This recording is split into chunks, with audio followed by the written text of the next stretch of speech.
So please welcome Jeff Bezos. Relax. Sir, seat.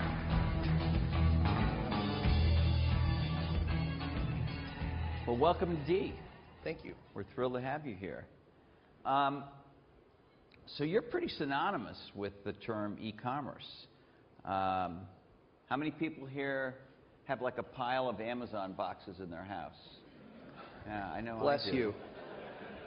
I know I do. But you're moving beyond your traditional arena. Obviously you started off selling books. You sell. How many products do you sell? Is there some number? Is it countable? It's millions and millions. Actually, millions and millions in stock under our own roof. If you count third-party products, out-of-print things, used products of different kinds, it's tens of millions. And now you're doing intangible things, digital downloads. Yes. And hardware with the Kindle. Right. I mean, you've sold hardware forever, but this is your hardware. That's right.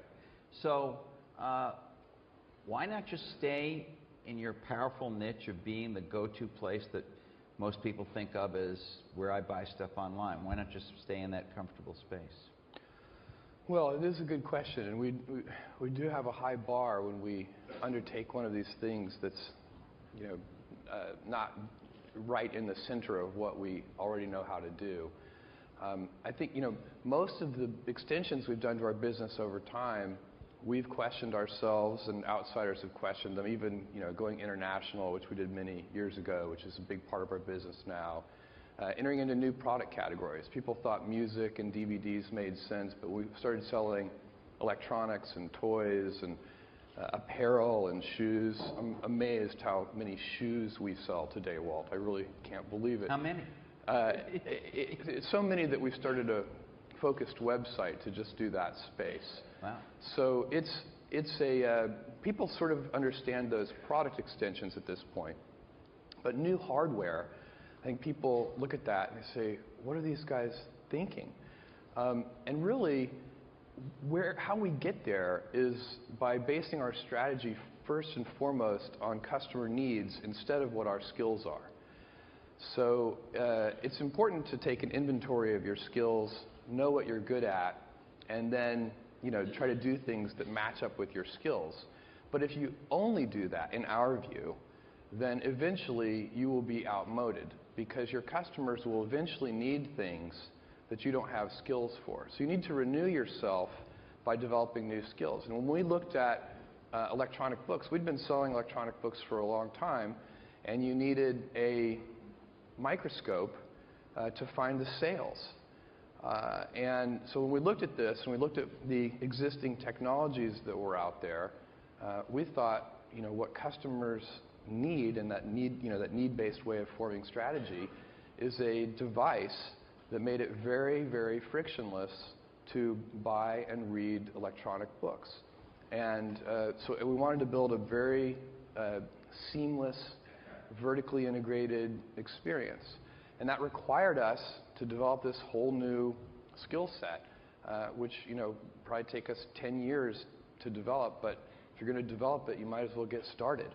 Well, I want to bore in on Kindle as part of this interview, but why don't we talk about the skill set you're talking about? It may take you 10 years to develop it. Obviously, we're in an age where if you want to do a hardware device, you don't have to have a factory. Right. There's all these folks particularly in China who are ready to build almost any device. I assume that's where it's built, somewhere over there. The most hailed laptops and cell phones and everything are not built in factories owned by their manufacturers. So that's right. It's not the manufacturing. That's just an economic. Those Yes. guys are fabricating. That's right. Although actually there are two models, at least with laptops and cell phones, particularly laptops, where they actually develop some designs, and there are some companies who pretty much just slap their name on it and paint it a different color, and Right. And there are other companies that go over and say, here's a complete engineering package and design package, and what we want you to do is fabricate it. So that's not, the manufacturing part I understand, but what kinds of people did you have to hire, or skill set that you have to? It's the design package, the supply chain. We've over the last 5 or 6 months, we've really had to beef up our supply chain and figure out how to manage that better. It's very different from the kind of supply chain we're accustomed to managing. Now, when we do this, of course, we don't learn it from scratch as complete toddlers. We go out and hire very experienced people who've done it before, but they still have to come together as a team. And the other thing is, we do bring some unique skills to the table when doing something like Kindle. This is a big, sort of vertically integrated stack of services and business relationships and so on. To do this at one of the things we wanted to do is make sure that the books were at an attractive price point for electronic books. And so we, had to work with the publishers to get that to happen. We had to figure out a user experience, which is a skill set and a competency of ours, that would be attractive on the device. And that included, reinventing the wireless business model, which has been a big part of the success of the device, in my opinion. I actually think the most brilliant thing about the first generation Kindle, as you know, I had some reservations about certain of the design features of the hardware itself, but I think the seamlessness with which you could buy books, the building in of cell phone wireless into it, you call it WhisperNet, the fact that you're not charged extra for that, and right. You can just, on a whim, somebody says, hey, here's this, you really right. ought to read this book, I can go right there, order it, yeah. download it, is brilliant. And the catalog of books that you have, which is a lot bigger than right. anyone else's. The screen also is quite good. How many have you sold? Well, we're not disclosing that. But I mean, can you give me an order of magnitude? Well, I can give you a new stat that we've not shared before, so perhaps that fits into your theme of news. Yes. Which new things not shared before, yeah. Which is that, and I do find this a pretty startling statistic, but more than, if you look on a title-by-title basis, so we have 125,000 book titles available for Kindle. So if you look at that subset of titles, and look at Amazon's physical book sales of those same titles, the Kindle sales are now the Kindle unit sales are now more than 6% of those total sales. Really? Of that universe of 125,000 Of that universe titles. of 125,000 titles. Which, and by the way, many of those are best-selling titles. That, it's 100 of the New York Times bestsellers are included in that group. What happened with the supply chain, I guess, or the supply of Kindles? You had this big publicity burst. Everybody wrote about it. You were the cover of Newsweek. You had reviews, and then very quickly you sold out. Yes. Did you sell out because you were very conservative about how many you built at first? Well, in retrospect, we were very conservative. We didn't know at the time we were being so conservative, and it is our goal in general is to be in stock, to offer low prices, and we're taking that same philosophy with Kindle. This week we lowered the price from $3.99 to $3.59, and part of that is because we have the manufacturing, we've been able to improve the supply chain and the manufacturing, and we're able to lower the price. It's not that you're clearing out this model for a new model that will come very soon? No. We're selling, the Kindle is selling well. We're extremely happy about it. Okay. Yeah, but this is not the last model of Kindle, right? No, there'll be a second version and a third version and a 10th version and so on. Okay, but I'm only asking about the price cut because sometimes when the second version is getting near, people cut the price on... Yeah, second version is not that near. Not that near, okay, good. Let's talk about electronic books in general. I think that I have actually walked around with and tried and reviewed pretty much every one that's come out in the last 15, 16 years.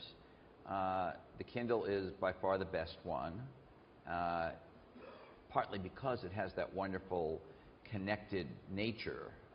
There was one once which actually had the same idea, but it was in the dial-up days, and it was just a clumsy thing. Here I could be anywhere and connect, and you've done a really good job with that whole back-end service. And there have been comparisons to the iPod, the hardware, the software, the service, and you've done that, and you've done it brilliantly. But what about the whole idea of people reading on a screen and with navigation controls and that sort of thing? Are you convinced that just as other kinds of media like newspapers and things are heavily challenged, and people see a line of growth for digital and decline for physical, is that going to happen in books, do you think? Well, I know over some time horizon, for sure, books will be read on electronic devices. The vast majority will. I mean, physical books won't completely go away, just as horses haven't completely gone away. Right. So they'll be around, but there is no sinecure for any technology, and if you think about books, it's astonishing. It's very hard to find a technology that has remained in mostly the same form for 500 years. And anything that has stubbornly resisted improvement for 500 years is going to be hard to improve. So that is what we're trying to do with Kindle. We see this as an effort to improve upon the book, even though it's resisted change for 500 years. And you have to do that, you have to capture the essential element of a book, which I think Kindle does very well, which is that it disappears when you get into the flow of the story. So none of us, when we're reading a book, think about the ink and the glue and the stitching, and all that fades away, and you get into the author's universe. Unless the leather cover keeps falling off while you're right, and actually sometimes big, heavy, hardcover books do break you out of the flow because you get hand fatigue. So there are little things that happen, or turning pages can be loud if you have a spouse sleeping next to you. And there are things about physical books that we're accustomed to, but that actually aren't very good. And likewise, you need to capture that essential feature, and that was our number one design objective with Kindle, was to capture that disappearing nature of a book, which means a lot of very tactical things, right? It has to be light. Kindle weighs 10.3 ounces. It can't get hot or warm in your hands. If you read in bed on a laptop, you start sweating. There are some of these things that sound small. It can't beep and make noises at you. I once had a microwave oven that, when it was finished cooking whatever it cooked, beeped at me once every 30 seconds until I opened the door. Yeah. I call those self-important devices. And they're extremely annoying. I have a clothes dryer like that. Yes, it's like, I'll get the clothes when I'm darn well ready. Right. Right. Don't tell me I need to get the clothes. Yeah. And so, the Bezos manifesto against clothes I get dryers. very hostile with my devices. Yeah. So you need to do a lot of very tactical things to get the device to disappear, and there are a lot of potholes, and I think we did a very good job of that. But you also can't ever outbook the book. So you need to look for a series of things that you can do with an electronic device like Kindle that you could never do with a physical book. And some of them can be pretty simple, like dictionary lookup. You can do in-stream dictionary lookup. I find I don't know what a lot of words mean, and I used to guess. And it's because, what am I really going to get up off of the sofa or wherever I'm reading and go find a dictionary? I never told you this, but I noticed that when we first met a long time ago. Yeah. And so, and then there are some changing the font size, a very simple thing, but that's much appreciated. And then some whoppers. The big whopper is wireless delivery of books in less than 60 seconds. The fact that you can... Look, to me, that's the key to it. You should have made the leather cover hook on the thing a little better. There was too much chance to accidentally hit the page turn button. The inadvertent button presses. I'm confident you guys will deal with that. We've heard this feedback loud and clear. That's the nature of iteration and technology. But the brilliant stroke was the seamless tie to the back-end service. And I would say that capability bundled with We really wanted the low complexity so that you don't have the cognitive overhead of thinking about your monthly wireless bill.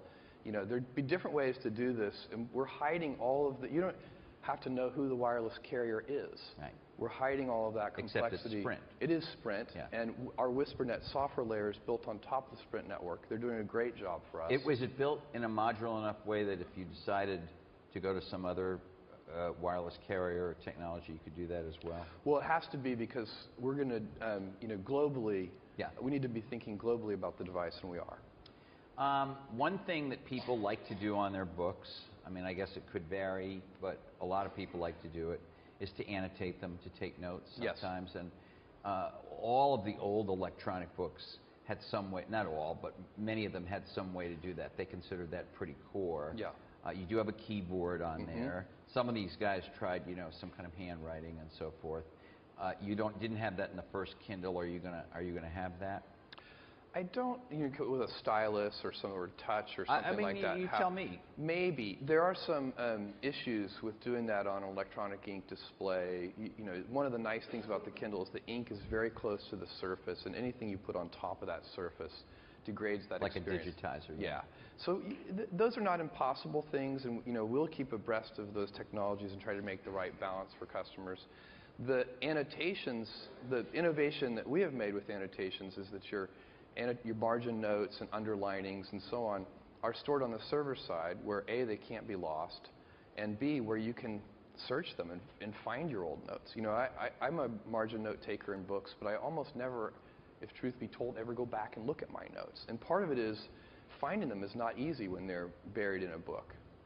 What do you say, you know, when I did my Kindle column, I got quite a lot of email from people whose ages I couldn't tell, but who were talking about the tactile feel of a book, and you know, the sort of hard to describe intangibles around reading a paper book that you lose on an electronic device. First of all, I'm sure people love their horses too. Yeah. I love mine. Right. I mean, you know, but you're not going to keep riding your horse to work just because you love your horse. So it's our job to build something that is better than a physical book. That people say, look, I love physical books. And the reason we love physical books, and I do too, is because we have had so many great experiences with that object in our hands that we have nice associations with it. I was curious, what is the smell of a book? Because I like that smell. And so I did some research, and it is primarily the glue, a little bit of the ink, and a little bit of mildew. So that's the smell that we like. And do we really like that smell intrinsically? I don't think so. I think what happens is, you know, starting when you're 1 year old and your parents are reading to you, you start developing very fond associations between those smells and that device. We can never capture that. Sure, you could put some glue and mildew in the thing, right? You know, and so that is... I'm sure there are vendors who would sell you something to put aroma in there. Well, I'm sure you could. I don't know. We'll take that under advisement. Yeah. But it just sort of... I think what you have to do is say, look, we're not trying to displace people's love of that physical object that is the book. That doesn't make any sense. I mean, it's a kind of a hallowed invention, and it should be. It's been around for long form. But the thing to keep in mind is what's really important is not the container, but it's the narrative. It's the long form reading is important for our society. And over the last 20 years, most of the tools that we humans have invented have really, you know, made it easier for us to be information snackers. And we do more of what's easy. We co-evolve with our tools. If we invent information snacking tools, they change us. And then we invent more tools. So there's this kind of cycle. And if we can, you know, if one of the outcomes of Kindle and you know, other generations of Kindle and other devices like it from other companies ends up making long-form reading more frictionless so that you end up doing more of it, I think that's a good thing. So, you know, I think, I could be wrong, but I think this is your first hardware device since you started Amazon, yes. right? So one of the things that everyone who does, Steve Ballmer and Bill Gates last night, or Michael Dell, who'll speak later. They all know about this, is this feature creep problem. And you know about it too, really, in the way you built your service. There are moments when you have to say, no, we're not going to do this. Yes. This is how we define this product. And we're not going to, even just because it has a screen and it has a wireless connection. Just because it can do it could be 11 more things, but we're not going to, do it. Right. And yet, you do have that kind of experimental section on there. You have kind of a not very good web browser in the first one, but it is a web browser. You have blogs and stuff like that. What do you do about that issue? Do you have a big strategic choice to make of, is this your pocket sort of reading and surfing thing, which could become sort of a complete a web browser, or are you very concerned to keep focusing on what you just described, long-form reading electronically that disappears and all of that? I think the analogy I use is like digital cameras. I like having a digital camera on my cell phone, but I still own a digital camera that's purpose-built for taking pictures. And what we're working on with Kindle is purpose-built for reading. And if there are things that would fit in that form factor that people really want, and if they make sense and they don't detract from the core purpose of the device, we can try to add those things. Like you can add a camera to a cell phone, but you would never do that if it interfered with your ability to talk on the cell phone.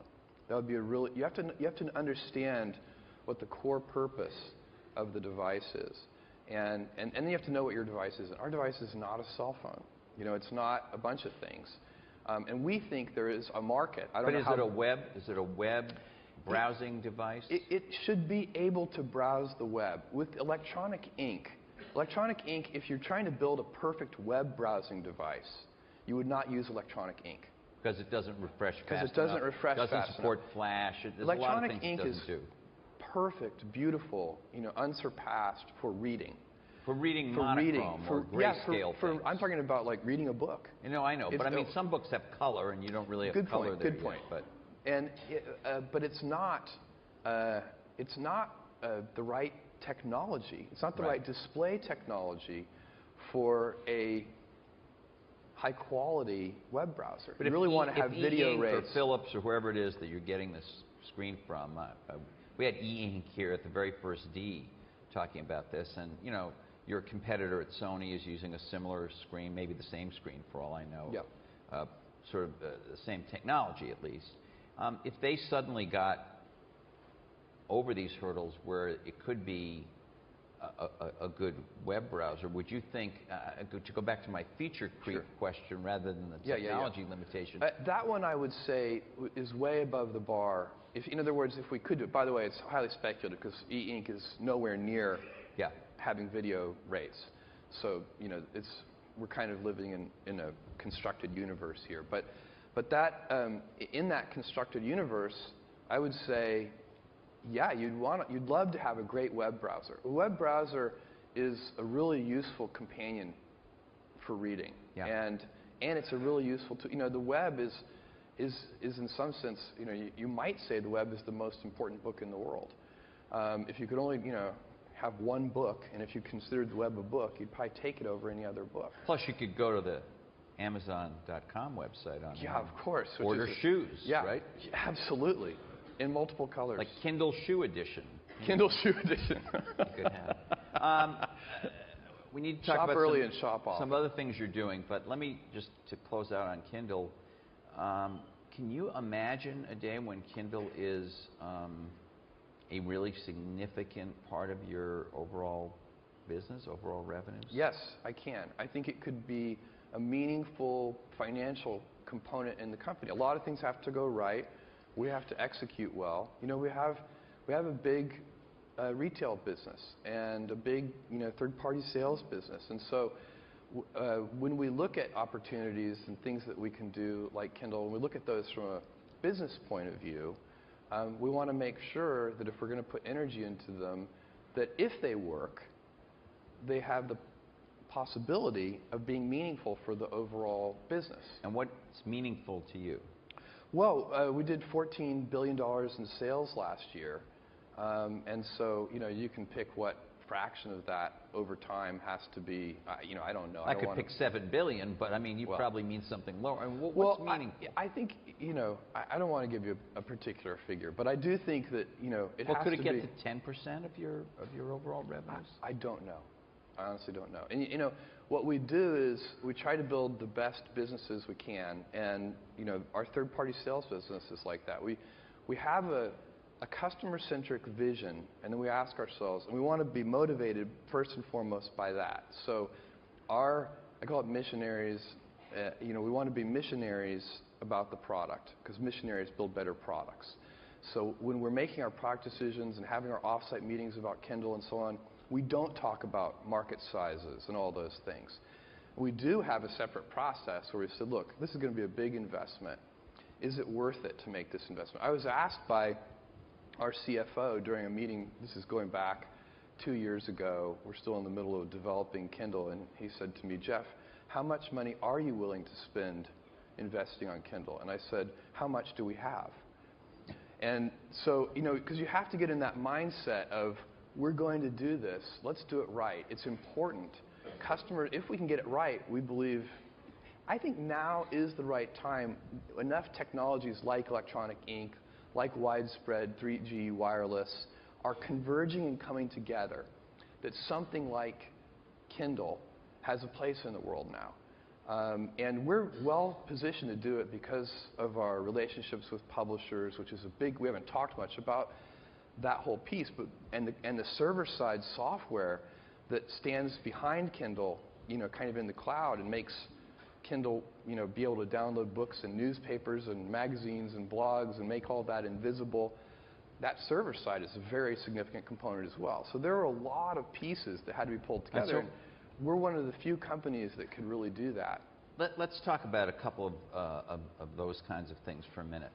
You're also moving heavily, even putting the Kindle aside, into selling downloads of music and video onto computers and onto TiVos even, yes, which gets it onto the television. How serious are you about that business? Very serious. It's a much more difficult business in some ways because there are so many market participants. So it has that kind of video and music have that glamour element, which is always unfortunate, because it attracts people. But what we're working on, and I know you've seen it, we've showed it to you, is a new version of video on demand at Amazon, which is going to be a 4-pay streaming service, which we'll release in the next several weeks. So there's another piece bit of news here. 4-pay streaming. Yeah. But that's in addition to your downloading that you already have, yes, right? Yes. And the streaming service will start instantly, and it's a la carte 4-pay. And why do you think that is the right way to go, or the better way? I don't know if it's the right way to go, but it's usually in these markets, it's not winner take all. Most markets are not winner take all. There are a few, but usually, there are a bunch of different customers out there. They have different needs. If the market sizes are big enough, a few different models can be supported. And I think the video market is like that. So, is there going to be an ad-supported video? Yes. Is there a commercial-free environment for people who want to pay a little bit of money to not have to watch any commercials? I think so. I think there are a subset of people out there that value their time very highly and don't want to be interrupted. And, if they want to, they could skip having, a latte that day and watch a show commercial-free. So iTunes has some, I can't remember what the number is, but it's a very high share of music and also a decent share of video. Do you see that as a temporary thing, whereas other people get in and do it better or than they have before, that the market becomes much more distributed among the players and they don't sort of have this gigantic share? Well, I don't, first of all, I think it's very hard to know the answer to that question. I mean, they have executed so well and created such a good experience. That's that's the key issue for people who would compete against them. What we're doing is very different. We don't have a hardware device. We have DRM-free MP3s, 5.2 million tracks now, all the majors, something, approaching 40,000 different independents plus the majors. So we have great selection of MP3s. It integrates with iTunes, so you can download the songs. It's not, and you can play them on your iPod. You can download them, just so I understand what you mean, and maybe not everybody's familiar with it. You have a little piece of software, and as you download, if iTunes is what you're using on your computer, they just go right into the iTunes library as if you downloaded them from iTunes on store. Exactly. And so it's a very simple kind of solution, and they're DRM free, and the prices are attractive. So many of the tracks we sell are, I can't remember the number, but a couple million of the tracks, including the best sellers. So are you like benefiting from the fact that the content companies, at least some of them, are not always very happy with Steve Jobs? Well, I mean, are they seeing you as the main alternative? I mean, they're doing deals with a lot of people. I would frame it slightly differently. I would say that it is clearly in their self-interest, their enlightened self-interest, they're right about this, to have a vibrant, multitude of companies distributing their music. I think, they would love to see that happen. I think it's smart of them to want to see that happen. But you've somehow, I think it's fair to say that you've positioned yourself at the moment as the principal kind of go-to alternative. Well, I think they're very happy. I mean, I think your share is still well below theirs. Oh yeah, way below. But it's growing. It's kind of. I think the music IP owners are, they're watching our growth rates very carefully, and I think they're very happy. And do you think the same will be true of the video IP owners, the TV shows and movies and so forth, as you broaden this? Yeah, I hope so. And I think if I were a video IP owner or a content owner, I would want to make sure that my content is distributable in as many sensible ways as possible. If somebody wants to do it as a for-pay, a la carte streaming service, I'd work out reasonable commercial terms and I'd let them do it. I think if you're a content owner, generally speaking, it doesn't make sense to, you want to get your content out to as many people as possible. And there are going to be a lot of different customers who want to consume this content in a lot of different ways. That's why they make chocolate and vanilla. So iTunes is going down, is that right? No, that's not what I said. Oh, okay. I thought I heard that. The other really interesting thing to me that you're doing, I think a lot of people don't quite get it because it's not very consumery, at least not yet, is this S3 thing. Yeah. Can you talk about that? I mean, you've become a company that's providing like storage in the cloud, right? That's right. Not just storage, but compute and queuing services and artificial intelligence with Mechanical Turk and a web service that actually provides fulfillment, lets you treat all of our warehouses as like a big giant computer peripheral. So if you look at the web services you're talking about, S3, the simple storage service, EC2, the Elastic Compute Cloud, the simple queuing service, the simple DB, these are what we call our infrastructure web services. And they allow you to build applications in the cloud without owning any hardware of your own. And just by writing software, you don't have a data center. We live in a weird multi-decade era right now, and have lived in it for the last few decades, where people build their own data centers. And I was recently in Luxembourg, and I went on a tour of a brewery, and it's a 300-year-old brewery, and they showed me their museum, and in the museum they have a 100-year-old electric power generator. And 100 years ago, they had to generate their own electric power. But that didn't make their beer taste any better. Right. And then, of course, they got rid of the electric power generator as soon as they could hook up to a hook grid. up to the grid. Yeah. And the computer grid, the kind of compute grid, the utility computing, people use different names for this right now, is a good idea. And it is going to happen. It makes a lot of sense for many applications for you not to. And one of the big things is it can be so scalable. The reason we call it elastic compute cloud is because you can scale up and, very importantly, scale down. We have one client. We actually just made a small investment in them, a company called Animoto, and uses all of our web services. And they had they were going along using about 25 EC2 servers, elastic compute cloud servers, and they built a YouTube app that was viral and caught on. And in 3 days, they went from 25 EC2 instances to 5,000 EC2 instances.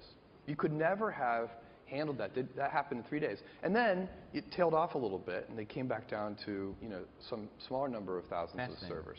So, and they could give back that capacity. But if you're a startup company, there's just no way you could say, well, let's prepare for the chance that we have a huge viral hit. Let's buy 5,000 servers and put them in a data center. It's illogical. So is this, again, like Kindle, is this I mean, we think of you so much as being an online store, and you've done it so well. But I mean, is this... Why are we doing this? Well, not why, but is this... It has will I think of Amazon in 5 years as being the guys that do elastic computing in the cloud more than I think of you as the place to go? If you're a software engineer, you buy might. my next... if you're a software engineer, you may. Odds of that are very low. Well, the consumer brand is going to be the thing. Like how people think of the company is undoubtedly going to continue to be the average person, the broad mainstream person is going to think of Amazon as a place to go buy digital cameras and shoes and et cetera, et cetera. So that is but I think it could be a meaningful business for us over time, and it could be and if you're a software engineer, it could be the primary way you think of Amazon. Just like today, if you're a seller, our third-party sales business is the primary way you think of Amazon. Even if they buy some shoes there. Yeah, and we did kind of back into this business. We started working on this 4 years ago, a little over 4 years ago.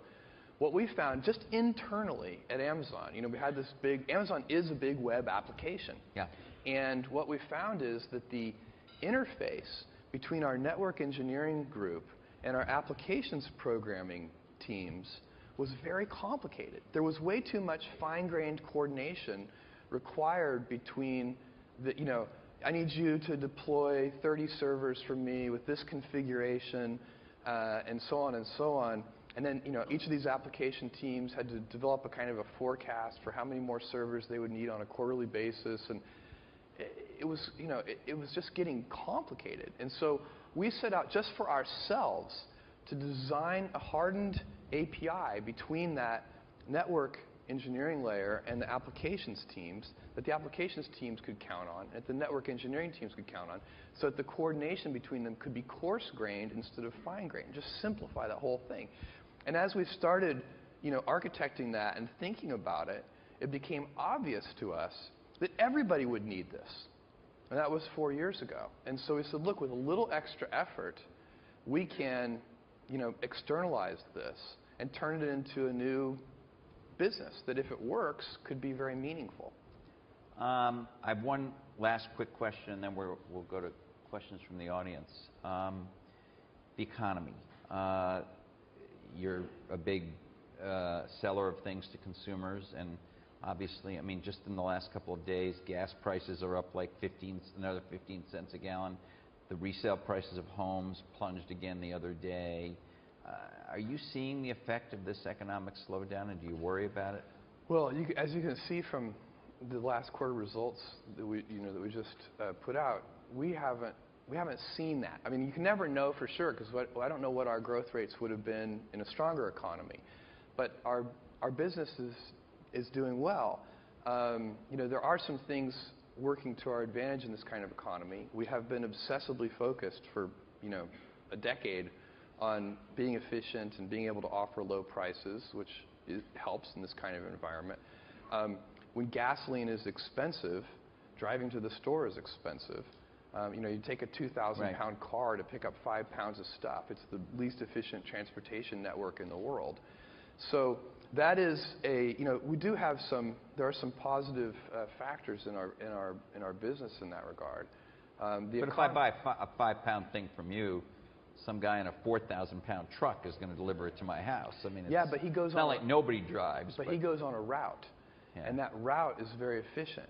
It's a totally different thing. It's half of our deliveries are done by the U.S. Postal Service, and that half, literally, I don't like that half. The truck drives around. Yeah. Anyway. Anyway. Well, they're driving around anyway, and they stop at almost every house. It's super efficient relative to driving yourself, where it's this like point-to-point network. So the short answer is, while you don't know where you might have been if the economy was stronger, you have not seen a hit from it. From the slowdown. Well, thanks. Of course. Questions? Hey, Jeff, I wanted to ask you about DRM in Kindle. I was a Sony reader owner with a large collection of Sony reader, and I got rid of it, bought my Kindle, and all my books disappeared, including the ones I hadn't read. And it seemed very odd to me that here's Amazon doing MP3s and leading the effort to DRM-free media, but the Kindle is a new bastion of DRM for digital media, and I was wondering how you think about that. Well, not everything on Kindle has DRM, first of all. We do have a digital text platform, which is our self-service way for publishers to submit content. The default on that is DRM-free. They can change it, but the default is DRM-free. So we set up a system with Kindle where it's agnostic to DRM. Publishers get to choose. You can't lose things on the Kindle because we store a copy of everything you purchase in the cloud. And if you drop your Kindle in the bathtub or something or lose it at the beach, you can get everything re-downloaded from Amazon. The other nice thing about that is you can, without thinking, without any cognitive overhead, you can delete anything off of your Kindle and not worry, oh, have I backed this up? Am I going all that is a pain. So we have the rights with the publishers to store a copy for you in the cloud and re-download that to your device anytime you need it. So that solves that particular point problem. With music, we had to work with the IP owners, and we did it in a very cooperative way. But it took 3 years of working with them to get to that DRM-free solution. But if Howard Stringer My own view is that DRM would not slow down sales. But if Howard Stringer came up in an hour DRM-free would not slow down sales. But if he shows us the next generation of Sony reader, and all of us go, oh, we want to go buy that, once again, we'll lose all of our investment in our media. Well, not on the DRM-free titles. But on the books. But we can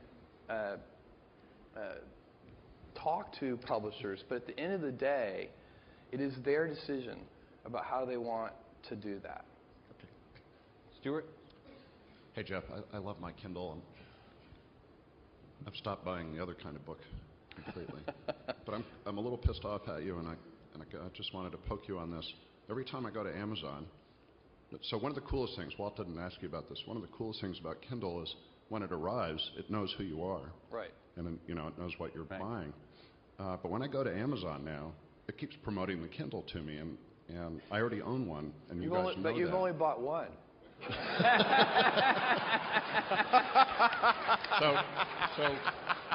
Okay, fair. No, the serious answer. Could I have a preference setting that turns off? Because you're taking off about half the screen space on my Amazon starting page. It's not efficient use So let me broaden the question a little bit. But the answer to that sub-question is it's not efficient use of the screen space, and we're trying to get more efficient in how we use it. Excellent. I'd like to see that happen soon. But you guys are famous for figuring out what people want in advance, that you did this. You're a technology company, and this is one of your technologies that you're working on. So how good are you at that particular technology, and how much better can we expect you to get? Which technology? Understanding my recommendation. preferences. The recommendation. Understanding my preferences and what I'm likely to want. Yeah. Recommending. Well, if you look at personal recommendations, we've been working on it, I guess, for 12 years. And I think we are as good as anybody. And, it's hard to tell, but maybe better than anybody. We still make lots of dumb recommendations. And so the way to think about this is that you're trying to increase serendipity even by a little, and if you can do that, you're winning for customers. So if let's say that without any fancy algorithms, if you just did, take your best sellers and promote those, if you could give people, that'd be a very naive algorithm, but it would probably, let's say it would give, I make up the numbers, say it would give somebody, 1 time in 100, they would come to the website and they'd be like, oh wow, that's really cool and it's really for me and I'm really glad. What you're trying to do with personal recs is take that 1% chance that you'll have a good serendipity outcome and change it to 2%, and then change it to 3%. But keep in mind, even if you get 3 times as good as the naive algorithm and go from 1% to 3%, you're still wrong 97% of the time. So that's where we are with the state of the. Again, I'm making up the numbers. I don't want to give out the real numbers. You weren't saying you're 3% of the way towards 100% towards perfection. Yeah, no. The numbers are illustrative only. Over here. Hi, Charlie Brenner from Fidelity Investments. Netflix has just partnered with Roku to come out with a streaming box, a very simple device attaches to the TV and works under their business model of all you can eat for a fixed monthly fee.